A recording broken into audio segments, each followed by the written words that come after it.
নমস্কার বন্ধুরা, আজকে তোমাদের কাছে নিয়ে এসেছি একটি গল্প, ব্রহ্মদৈত্য, যাকে আমরা বলি ব্রহ্মদৈত্য। জীবনময় গুহ এনার লেখা। তো শুরু করছি ব্রহ্মদৈত্য। শোরগোল পড়ে গেছে চৌধুরী বাড়িতে। টুটুলকে পাওয়া যাচ্ছে না দুপুর থেকে। সে কি কথা! 6 বছরের শিশু টুটুল একা একা সে যাবে কোথায়? বাড়ির ভিতরেও হয়তো কোথাও লুকিয়ে আছে যা দুষ্টু ছেলে। গ্রামের পুরনো জমিদার বাড়ি চৌধুরীদের। জীর্ণ প্রায় বাড়ির প্রতিটি ঘর তন্ন তন্ন করে খুঁজে দেখা হলো। খাটের নিচে, আলমারির পেছনে, টেবিলের তলায় কোথাও টুটুলের দেখা পাওয়া গেল না। বাড়ির আনাচে কানাচে লুকিয়ে থাকবার মতো সবগুলো জায়গা, বৈঠকখানা, ঠাকুর দালান, গোয়ালঘর আতিপাতি করে খুঁজে দেখা হলো। কোথাও টুটুলের সন্ধান পাওয়া গেল না। আশঙ্কা ক্রমে ভয়ে পরিণত হলো। খবর শুনে পাড়া প্রতিবেশীদের অনেকেই ছুটে আসেন চৌধুরী বাড়িতে। বলাবলি করতে থাকেন, কি আশ্চর্য! কোথায় যেতে পারে ছেলেটা এই ভর দুপুরে? ছেলে ধরার কাজ হতে পারে সন্দেহ করে কেউ কেউ সংশয় প্রকাশ করতেই সাইকেল নিয়ে বেরিয়ে গেল কয়েকজন। গ্রীষ্মের দুপুরে প্রায় জনহীন গ্রামের পথে কয়েক মাইল ঘুরে পথের ধারে দোকানগুলোতে খোঁজখবর নিয়ে ফিরে এসে তারা বলল, ছেলে ধরার মতো তেমন সন্দেহজনক কাউকেই দেখা যায়নি সে তল্লাটে। বাড়ির মেয়েদের মধ্যে কান্নার রোল উঠল। ছেলেরা কিংকর্তব্য বিমূঢ় হয়ে ভাবতে লাগলো, কি করা যায়। একজন বলল, আশেপাশের পুকুরগুলো একবার দেখলে হতো। অমনি উৎসাহী ছেলের দল জাল নিয়ে নেমে পড়ল পুকুরে। পুকুর তোলপাড় করে খোঁজাখুঁজি হলো, কিন্তু টুটুলের পাত্তা পাওয়া গেল না। সকলেই মাথায় হাত দিয়ে বসলেন। তাজ্জব ব্যাপার, হঠাৎ কোথায় উবে গেল ছেলেটা। ছোটবেলা থেকে টুটুল যেমন দুরন্ত তেমনি দুষ্টু। ভয় ডর বলতে নেই। 5 মিনিট স্থির হয়ে থাকতে পারে না কোথাও। ওকে নিয়ে বাড়ির সকলেই অতিষ্ঠ। এটা ফেলবে, ওটা ছিঁড়বে, সেটা ভাঙবে। নজরদারি একটু শিথিল হলেই হুলস্থুল কাণ্ড। তার উপর আরও একটা ব্যাপার ইদানিং লক্ষ্য করা গেছে টুটুলের মধ্যে, তা হলো ওর অদম্য কৌতূহল। কথা বলার কিছু একটা সুযোগ পেলেই কি, কেন, কবে, কোথায় এইসব প্রশ্নে উত্ত্যক্ত করে তুলবে পরিচিত অপরিচিত সকলকে। ওর মা একবার বলেছিলেন, তুই একটা বিচ্ছু। অমনি হাজারো প্রশ্ন টুটুলের। বিচ্ছু কি মা? কটা হাত, কটা পা, কি খায়, কোথায় থাকে, কেন আমাকে বিচ্ছু বললে, ইত্যাদি ইত্যাদি। শেষে বাধ্য হয়ে ওর মা কাজের ওজোর দেখিয়ে সরে যান অন্যত্র। বর্তমান চৌধুরী পরিবারের একমাত্র বংশধর টুটুল, তাই একটু বেশি মাত্রায় আদর আর প্রশ্রয় পেত সে বাড়ির সকলের কাছ থেকে। ফলে দুরন্তপনা আরও বেড়ে গিয়েছিল তার। দুষ্টুমি করতে গিয়ে কতবার কত আঘাত পেয়েছে, কেটে ছড়ে গেছে, কিন্তু সেদিকে ভ্রূক্ষেপ ছিল না তার। চোখ দুটোর দিকে তাকালেই মনে হবে কি একটা মতলব আঁটছে সে মনে মনে। তবে ঠাকুরমার কাছে গল্প শুনতে পেলে খুব খুশি হতো টুটুল। রূপকথার গল্প, রামায়ণ মহাভারতের গল্প, দৈত্য দানবের গল্প শুনতে শুনতে সে নিজেই যেন চলে যেত সেই সব রাজ্যে। সেদিনও দুপুরবেলা খাওয়া দাওয়ার পর টুটুলকে কোলের কাছে শুইয়ে ঠাকুরমা গল্প বলছিলেন। মনোযোগ দিয়ে সে গল্পই শুনছিল টুটুল। টুটুলের নানা রকম প্রশ্নের জবাব দিতে গিয়ে গল্প আর ফুরোয় না। একরকম বিরক্ত হয়ে নাতিকে ভয় দেখাবার চেষ্টা করেন ঠাকুরমা। ওই দেখ তালগাছ, ওই লম্বা তালগাছের মাথায় কি থাকে জানিস? বিছানার পাশের জানালা দিয়ে দেখা যাচ্ছিল গাছপালা, মাঠ, ক্ষেত, পুকুর, সুপারি বাগান। একটু দূরে আনারস বাগানের কাছে একটা লম্বা তাল গাছ। সেই তাল গাছের দিকে তাকিয়ে টুটুল প্রশ্ন করে, ওখানে কে থাকে ঠাম্মা?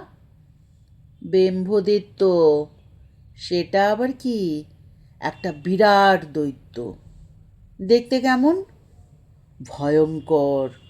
মাথায় দুটো শিং, দাঁতগুলো মূলোর মতো, কান দুটো কুলোর মতো, লম্বা হাত, খাঁটো পা, বড় বড় নখ, আর চোখ দুটো আগুনের ভাঁটার মতো। কই দেখছি না তো। লুকিয়ে আছে পাতার আড়ালে, ওদের সহজে দেখা যায় না। ওরা কিন্তু সব দেখতে পায়। যেসব ছেলেরা ঘুমোয় না, দুষ্টুমি করে, ওরা চুপি চুপি এসে তাদের ঘাড় মোটকে দেয়।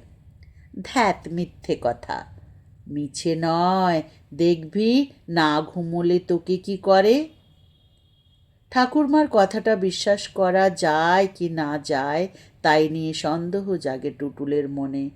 ওর সঙ্গে অবিশ্রান্ত বকে বকে একটু ঘুমিয়ে পড়েছিলেন ঠাকুরমা। হঠাৎ ঘুম ভেঙে গেল তার। চোখ খুলে দেখেন বিছানায় টুটুল নেই। হুড়মুড় করে খাট থেকে নেমে টুটুলের নাম ধরে ডাকতে ডাকতে এঘোর ওঘোর খুঁজতে থাকেন তিনি। বৃদ্ধার ভয়ার্ত কণ্ঠের সাড়া পেয়ে দিবানেদ্রা টুটে গেল সকলের। টুটুলের মা, পিসিমণি, চাকর, নিবারণ, ঝি বাসন্তী ধরপড় করে উঠে পড়ল। ঠাকুরমার কাছে ছুটে এসে প্রশ্ন করে, কি হয়েছে? শঙ্কিত কণ্ঠে বলেন ঠাকুমা, টুটুলকে পাওয়া যাচ্ছে না। খোঁজাখুঁজি শুরু করে দিল সকলে। বাড়ির ছাদ থেকে নিচতলার কাঠকুটো রাখবার ঘর পর্যন্ত সব খোঁজা হলো। টুটুল কোথাও নেই। কিছুক্ষণের মধ্যেই হইচই, চেঁচামেচি, কান্নাকাটি আর ছুটোছুটিতে একটা শোরগোল পড়ে গেল গোটা পশ্চিম পাড়ায়। টুটুলের বাবা ওকালতি করেন কাছের মহকুমা শহর আদালতে। সেদিন বিকেলে 3টে নাগাদ বাড়ি ফিরেই শুনলেন সব ঘটনা। বিনা মেঘে বজ্রপাত। কিছুক্ষণ চুপ করে থেকে বললেন, পুলিশে খবর দাও। গ্রাম থেকে মাইল 5 দূরে থানা। সাইকেল চেপে দুজন প্রতিবেশী ছুটল থানায়। এদিকে দুপুর গড়িয়ে বিকেল, বিকেল গড়িয়ে সন্ধে হলো। সকলেই চিন্তিত ও বিষণ্ণ। এই সময়ে পাড়ার এক কিশোরী মেয়ে ছুটতে ছুটতে এসে খবর দিল, টুটুলকে পাওয়া গেছে। রেল স্টেশনে ট্রেন ঢুকলে অপেক্ষমান যাত্রীদের মধ্যে যেমন একটা সাড়া পড়ে যায়, ঠিক তেমনি চঞ্চল হয়ে উঠে দাঁড়ালো সকলে। সকলেরই এক প্রশ্ন, কোথায়? আনারস বাগানের কাছে। ওকে নিয়ে আসছে দিদারা, বলল কিশোরীটি। আনারস বাগানের কাছেই ইউনিয়ন বোর্ডের রাস্তা। রাস্তার ধারে সরকারি টিউবওয়েল। এই টিউবওয়েল থেকেই খাবার জল নিতে আসে পশ্চিম পাড়ার গ্রামবাসীরা। দত্তবাড়ির কিশোরী মেয়ে বুলা জল আনতে গিয়েছিল সেখানে। হঠাৎ টুটুলকে আনারস বাগান থেকে ধীর পায়ে বেরিয়ে আসতে দেখে চমকে উঠেছিল মেয়েরা। বিস্ময়ের ঘোর কাটতেই ওরা গিয়ে জড়িয়ে ধরল টুটুলকে। এ কি চেহারা হয়েছে! মুখ শুকনো, ক্লান্ত চোখ, সারা গায়ে আঁচড়ের দাগ, লালচে রক্তের ছোপ। কলসি ঘড়া সব ফেলেই ওরা টুটুলকে কোলে নিয়ে এলো চৌধুরী বাড়িতে। সঙ্গে সঙ্গে চারিদিক থেকে অসংখ্য কৌতূহলী প্রশ্ন। কোথায় গিয়েছিলি টুটুল? এতক্ষণ কোথায় ছিলি? এত আঁচড়ে গেল কি করে? কেউ কি চুরি করেছিল তোকে? কেউ কি মেরেছে? টুটুল নির্বিকার, কোনো কথা নেই তার মুখে। ফ্যালফেল করে তাকিয়ে আছে শুধু। টুটুলের অবস্থা দেখে বাবা সুমন্ত চৌধুরী বললেন, থাক, এখন কিছু জিজ্ঞাসা না করাই ভালো। মনে হচ্ছে ভয় পেয়েছে ও। কেউ কেউ মন্তব্য করেন, ভৌতিক ব্যাপার মনে হচ্ছে। কেউ বা বললেন, দিনের বেলা নিশিতে পেয়েছে দেখছি। হারানিধিকে ফিরে পেয়ে ক্রন্দনরতা মা, ঠাকুরমা টুটুলকে নিয়ে চলে গেলেন বাড়ির ভিতরে। ছেলেকে বিছানায় শুইয়ে ডেটল জলে ধুইয়ে দিলেন ক্ষতস্থানগুলো। ঠাকুরমা পাখা দিয়ে মাথায় হাওয়া করতে থাকেন। রাতের দিকে ধুম জ্বর এলো টুটুলের। চরচর করে জ্বর উঠল 104। বাড়ির সকলেই ঘাবড়ে গেলেন ছেলের অবস্থা দেখে। ডাক্তার ডাকা হলো, ওষুধ পথ্য আর শুশ্রূষা চলল সমানে। এরকম জমে মানুষের টানাটানি। পাক্কা 3 দিন 3 রাত্রির পর সুস্থ হলো টুটুল। বাড়ির পরিবেশ ক্রমে স্বাভাবিক হয়ে এলো, কিন্তু বাড়ির লোকেরা অজানা এক আশঙ্কায় সেদিনের ঘটনা প্রসঙ্গে টুটুলকে কোনো কিছু জিজ্ঞাসা করতে সাহস পাচ্ছিল না। আরও কিছুদিন কাটবার পর একদিন ঠাকুরমা টুটুলের মাথায় হাত বুলোতে বুলোতে প্রশ্ন করেন, হ্যাঁ রে টুটুল, কি হয়েছিল রে সেদিন তোর? কি আবার হবে? কোথায় গিয়েছিলি হারিয়ে?